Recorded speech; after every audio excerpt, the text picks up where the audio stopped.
और एक बहुत खतरनाक किस्म का सांस्कृतिक युद्ध भी इस देश में चल रहा है। सांस्कृतिक युद्ध क्या चल रहा है? अमेरिका ने जिस तरह से आर्थिक युद्ध करने के लिए हिंदुस्तान में पेप्सी कोला को भेजा, कोका कोला को भेजा, विल्स को भेजा या प्रॉक्टर एंड गैम्बल को भेजा, उसी तरह हिंदुस्तान में सांस्कृतिक युद्ध करने के लिए अमेरिका ने स्टार टीवी को भेजा है, ESPN चैनल को भेजा है, स्टार स्पोर्ट्स को भेजा है, CNN को भेजा है, वी चैनल को भेजा है, M चैनल को भेजा है। हिंदुस्तान में 15-16 विदेशी टीवी चैनल। कुछ लोगों को यह गलतफहमी है कि जी टीवी क्या स्वदेशी है। जी टीवी में 51% पूंजी अमेरिका की लगी है। तो ये सारे के सारे टीवी चैनल एक साथ मिलकर हमारे ऊपर भयंकर किस्म का सांस्कृतिक हमला कर रहे हैं। कैसा सांस्कृतिक हमला कर रहे हैं आप पूछेंगे? सांस्कृतिक हमला ये हो रहा है कि आप जरा ये देखिए कि वी चैनल और M चैनल पर आता क्या है रात दिन। एक ही तरह के गाने और एक ही तरह के गीत, जिनमें सिवाय सेक्स और सेक्स की अश्लीलता के दूसरा कोई विषय नहीं। M चैनल और V चैनल पर इसी तरह के गाने 24 घंटे। और इतने खतरनाक दोनों टीवी चैनल हैं, M चैनल और V चैनल, कि कोई तो संस्कारशील मां बाप अपने बच्चों के साथ बैठकर देख नहीं सकते। या तो बच्चों को उठना पड़ेगा या मां बाप को उठकर जाना पड़ेगा। ऐसे घटिया और रद्दी टीवी चैनल हैं, इनके गाने हैं। या फिर स्टार प्लस है या फिर जीस है, तो ये जी है या स्टार प्लस है, इन सब टीवी चैनलों पर कुछ तो आते हैं गाने, और गाने भी एक एक से फालतू के। और वो गानों के अलावा कुछ आता है तो सीरियल्स, और जितने सीरियल्स आएंगे स्टार प्लस पर या जी पर, आप देखेंगे हर सीरियल का एक ही थीम है, एक्स्ट्रा मैरिटल अफेयर्स, पर स्त्री गमन या पर पुरुष गमन।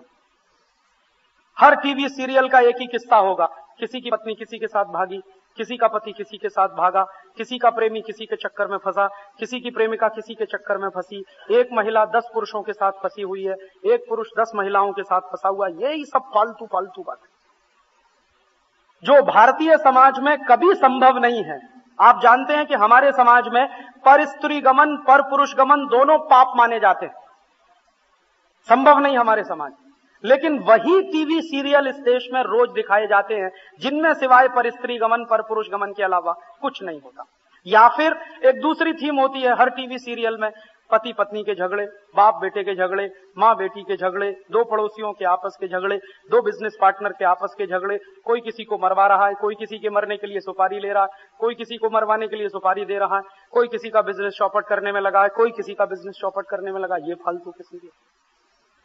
आप जानते हैं कि पर स्त्री गमन पर पुरुष गमन और ये परिवार के झगड़े, ये भारतीय समाज की बातें नहीं, ये सब अमेरिकी समाज में होता है। पर स्त्री गमन पर पुरुष गमन शायद ही अमेरिका के किसी परिवार में न हो, ऐसा परिवार वहां ढूंढना आपको मुश्किल होगा। जिन परिवारों में एक्स्ट्रा मैरिटल अफेयर्स ना हो, अमेरिका में ऐसे परिवार ढूंढना बहुत मुश्किल है। वहां की संस्कृति में ये रचा बसा हुआ है, और चूंकि ये वहां अमेरिकी संस्कृति में शामिल है, इसलिए तो बिल क्लिंटन ये करता है।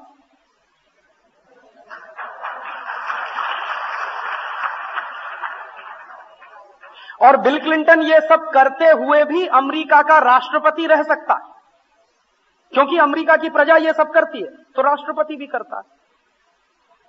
और इसलिए चूंकि वहां की संस्कृति में ये सामान्य बात है, तो हिलेरी क्लिंटन कभी लात मार के उसको घर के बाहर नहीं निकालती, क्योंकि उनको लगता है कि ये सब तो कॉमन बात है। हिंदुस्तान में ये नहीं चल सकता, यहां तो परिवार टूट जाएगा।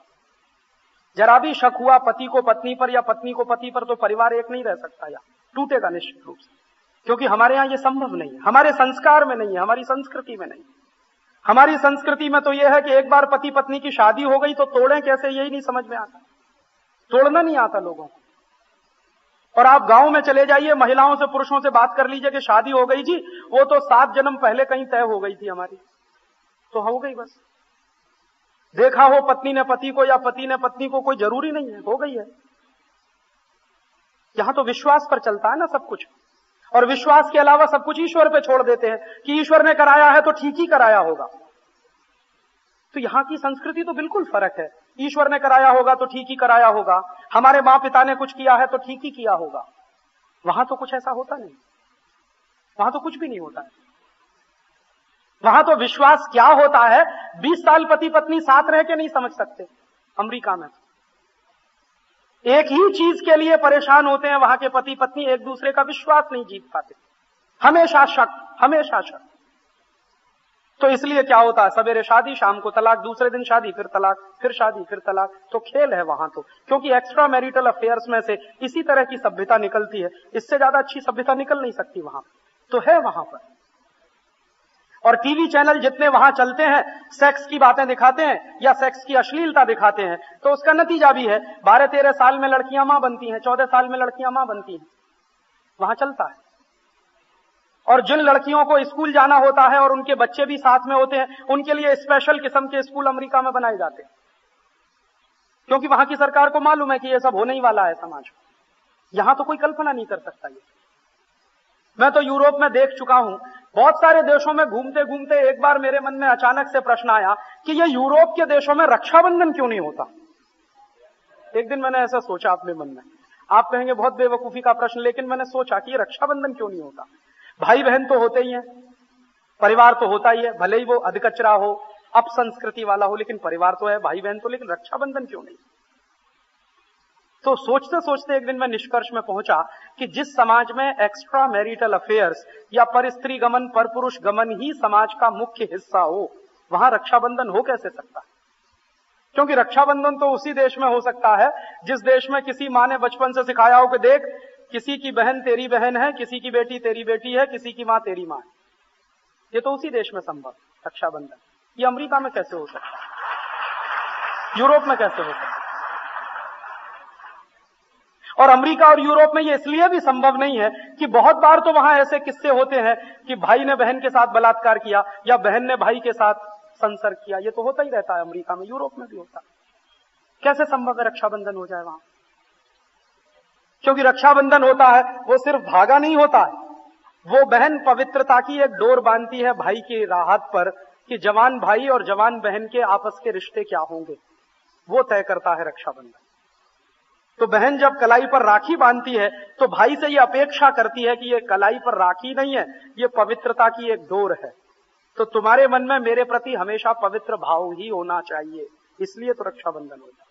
हमारे ऋषियों ने, मुनियों ने ऐसे ही रक्षाबंधन नहीं निकाला है, उसके पीछे बहुत गहरा चिंतन होगा। अमेरिका में नहीं है, यूरोप में नहीं है, क्योंकि समाज में इस तरह की संस्कृति नहीं है। और जिस समाज की अपनी संस्कृति नहीं है, या उजाड़ संस्कृति है, या अपसंस्कृति है, उसी अपसंस्कृति को हिंदुस्तान में घुसेड़ा जा रहा है। Star TV, Zee TV, CNN, ATN, prime star, prime sports. और हिंदुस्तान के लोग बेवकूफों की तरह से बड़ा गर्व महसूस करते हैं, हमारे घर में केबल कनेक्शन है। अरे सत्यानाश हो आपका, घर में केबल कनेक्शन क्यों लिया है, ये क्या काम का है केबल कनेक्शन। आपको अगर यही सीखना है पर स्त्री गमन कैसे करना, पर पुरुष गमन कैसे करना, तो अच्छा है कि केबल कनेक्शन बंद कर दीजिए, अमेरिका में जाकर रहिए, समझ में आ जाएगा। काहे को ले लिया ये केबल कनेक्शन। कुछ लोग ऐसा कहते हैं, राजीव भाई उसमें से ज्ञान मिलता है। क्या ज्ञान मिलता है? 1% ज्ञान मिलेगा, 99% आपको उल्टी बात है। तो ज्ञान तो याद नहीं रहता, फालतू की बातें याद रह जाती है। क्योंकि आदमी के चरित्र की विशेषता है ये कि गिरता जल्दी है, उठने में देर लगती, फिसलने में समय नहीं लगता। फिसलने में, गिरने में, रपटने में, कहीं दुष्चक्र में फंसने में टाइम नहीं लगता, लेकिन अपने आप को नीचे गिरे हुए से उठाने में बहुत समय लगता है। तो ज्ञान लेने में समय लगता है, लेकिन फालतू बातें सीखने में बिल्कुल समय नहीं लगता। बच्चे सीख रहे हैं रोज इस तरह के टेलीविजन चैनल देख देख कर आज इस देश के बच्चे 10-10, 11-11, 12-12 साल में जिस तरह की बातें करने लगे हैं, सुनकर हैरानी होती है। कई बार मुझे अफसोस होता है कि इस देश के बच्चे बचपन में जवान हो रहे हैं इस तरह के टीवी सीरियल देखकर, और हम अपनी संस्कृति भूलते जा रहे हैं और एक पराई संस्कृति में, विदेशी संस्कृति में रहने को गौरव महसूस कर रहे हैं। ये तो बहुत खतरनाक स्थिति है। जब आप अपनी संस्कृति की जड़ों से कट जाएं, एक पराई और विदेशी संस्कृति में जीना शुरू करें और आप माने कि यही हमारे लिए तरक्की है, यही विकास है, ये तो बहुत मुश्किल स्थिति है। आपको तो अपने पराये का भेद भी खत्म हो गया होगा तब तक। इसी को मैं सांस्कृतिक आक्रमण मानता हूं।